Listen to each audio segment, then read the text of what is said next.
आप सभी का आज के ई व्याख्यान में हार्दिक स्वागत व अभिनंदन है।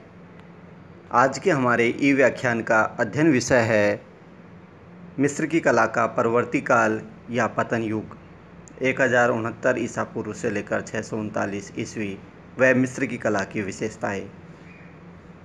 व्याख्यान श्रृंखला की पिछली कड़ी में हमने मिस्र की कला के काल विभाजन के अंतर्गत मिस्र की कला के 4 युग, पहला प्रागवंशीय व प्रारंभिक राजवंशीय काल, दूसरा पिरामिड युग, तीसरा मध्य राजवंश और चौथा साम्राज्य काल, इन चारों का अध्ययन कर चुके थे। आज हम अगली कड़ी के रूप में परवर्ती काल या पतन युग का अध्ययन करेंगे और साथ में ही मिस्र की कला की विशेषताओं को भी जानने का प्रयास करेंगे। मिस्र की कला का जो 5वां युग है, परवर्ती युग या साम्राज्य काल के बाद की कला या पतन युग, इसका समय 1069 ईसा पूर्व से लेकर 639 ईस्वी रहा। 20वें राजवंश के पतन के पश्चात 21 से 25वें राजवंश का समय मिस्र के इतिहास में अवनति या पतन का समय रहा। इस समय पुरोहितों व लीविया का आधिपत्य हो गया और केसाइट व असेरियन जातियाँ भी मिस्र में उभरने लगी। ऐसे समय में समतिक प्रथम ने असीरियन साम्राज्य को समाप्त कर 26वें राजवंश की स्थापना की, जिसे सतयुद्ध के नाम से भी मिस्र के इतिहास में जाना जाता है। समतिक प्रथम ने मंदिरों का पुनः निर्माण करवाया व यूनानियों के साथ व्यापार संबंध स्थापित किए।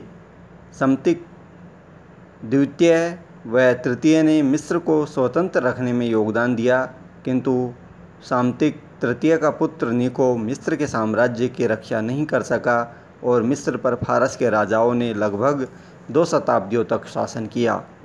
इनमें फारसी राजा डेरियस प्रथम के समय ही कलात्मक उन्नति मिस्र में हुई।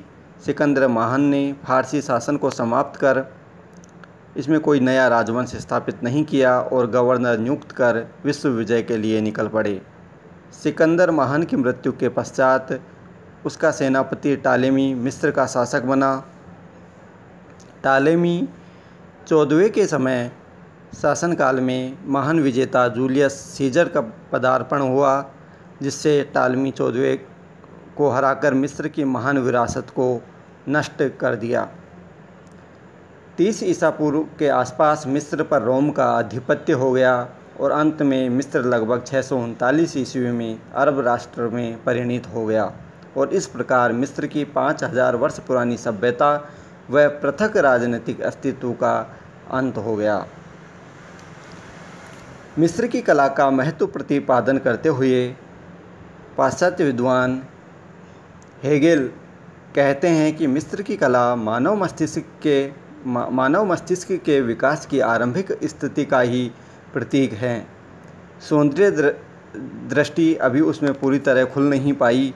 उनका भव्य वास्तुशिल्प व मूर्तिशिल्प सौंदर्य भाव जागृत करने की अपेक्षा उदात्त भाव सबलाइम ही अधिक संवरित करता है। ठीक। प्रोफेसर हर्नसा ने मिस्र की कला के महत्व के बारे में लिखा कि मिस्र ने कला व ज्ञान और विज्ञान के क्षेत्र में ऐसी पक्की नींव डाली जिस पर पाश्चात्य जगत की सारी संस्कृति खड़ी है तथा मानव जाति की परंपराओं का बहुमूल्य अंग है। उसके पिरामिड आज भी विश्व के 7 आश्चर्यों में से एक माने जाते हैं। इस तरह से प्रोफेसर हर्नसा ने मिस्र की जो कला, सभ्यता और संस्कृति है उसको एक तरह से महत्व प्रतिपादित किया और उसको पाश्चात्य जो सभ्यता है उसका नींव माना एक तरह से। और मिस्र की कला की जब हम विशेषताओं के बारे में आते हैं तो मिस्र की कला ने भाव पक्ष जितना प्रबल है, कला पक्ष भी उतना ही सशक्त रहा। जो विशेषताओं का अध्ययन हम जब करते हैं तो देखते हैं कि पाषाणकालीन गुफा चित्रकला को छोड़ करके जो मिस्र की कला है वह अधिकांशतः राजकीय कला रही। दूसरी जो विशेषता है, जैसे जैसे मिस्र के जो शासन की राजधानी बदलती रही, कलात्मक गतिविधियों के केंद्र भी बदलते रहे। इनके अतिरिक्त बड़े बड़े नगरों में भी कलाकारों ने चित्रशालाएँ स्थापित कर ली थी। प्रत्येक नगर में एक छोटा सा मंदिर होता था जो एक प्रकार से संग्रहालय था। इसमें अनेक प्रकार के पात्रों, आभूषणों, कलाकृतियों आदि का भंडार रहता था। तीसरा, मिस्री कला का स्थानीय प्रकृति से प्रभावित थी। प्राकृतिक दृश्यावलियों के अनुरूप ही भवन व पिरामिडों की रचना की गई। इसके साथ ही यहाँ की कला में छाया, प्रकाश व रंग की गहराई का प्रभाव भी नहीं है और दृष्टि भ्रम भी उत्पन्न नहीं करती है। चौथी मुख्य विशेषता, मिस्री कलाकार ने क्षैतिज व ऊर्ध्व धरातल दोनों को ही एक साथ चित्रित किया। पांचवी, उद्यान व तालाबों को वर्ग अथवा आयत के रूप में मिस्री कलाकारों ने चित्रित किया। छठी जो महत्वपूर्ण विशेषता है, परिप्रेक्ष्य में आकृतियों में विकार उत्पन्न होता है। आकृतियाँ मिस्र की कला में परिप्रेक्ष्य के बजाय महत्व के अनुसार छोटी और बड़ी चित्रित की गई। सातवीं मुख्य विशेषता, कुछ स्मारकों में प्रतिमाओं को उत्कीर्ण किए बगैर ही दीवारों पर चित्रांकन हुआ है। आठवीं, पत्थर से निर्मित स्मारकों में पहले भित्ति को समतल किया जाता है, फिर पहले मोटा व चिकना प्लास्टर करके काले रंग से आड़ी रेखाओं से क्षेत्रीय खंड बांटे गए। इनमें अनेक खड़ी रेखा भी खींची गई जो आकृति चित्रण का आधार रही। अगली विशेषता, मिस्र की कला की अविश्वसनीय प्रवृत्ति उसकी विविधता व प्राणवत्ता है जो हमें आश्चर्यजनक रूप से अभिभूत कर लेती है। अगली विशेषता, यहाँ मिस्र की कला के वास्तुशिल्पी, मूर्तिकार, चित्रकार व आभूषण निर्माताओं ने विदेशी आदर्श का आश्रय लिए बगैर अद्वितीय सृजन किया। अगली, पिरामिड भवन मूर्तियों में इन्होंने कुशलता तथा अनेक प्रकार की विभिन्न आकृतियों में शैली की मौलिकता का परिचय दिया। अगली, मिस्री कला का प्रमुख आकर्षण उनकी स्पष्टता व स्वाभाविक आकृतियाँ ही नहीं बल्कि उनका सम्मिश्रण व विभिन्न कोणों से चित्रित होना भी है। मिस्र की कला की अगली महत्वपूर्ण विशेषता है कि चित्र विशाल आकार में होने के कारण हम इन्हें चित्रकथा भी कह सकते हैं। मिस्र के कलाकारों के द्वारा निर्मित कतिपय भवन अपनी पूर्णता में ग्रीक उपासना गृहों का स्मरण करवाते हैं। अगली विशेषता, मिस्र की अपने सृजन में इन्होंने उस जीवन की अपूर्व झांकी छोड़ी जो उल्लास में था। अगली महत्वपूर्ण विशेषता, पूरे भवन को चमकदार रंगों से भरा जाता था, यहाँ तक कि छत में नीला रंग भरकर बहुत सुनहरे तारे भी दिखाया करते थे। इस तरह से मिस्रवासियों की मरणोपरांत जीवन की कल्पना इसी जीवन पर आधारित थी।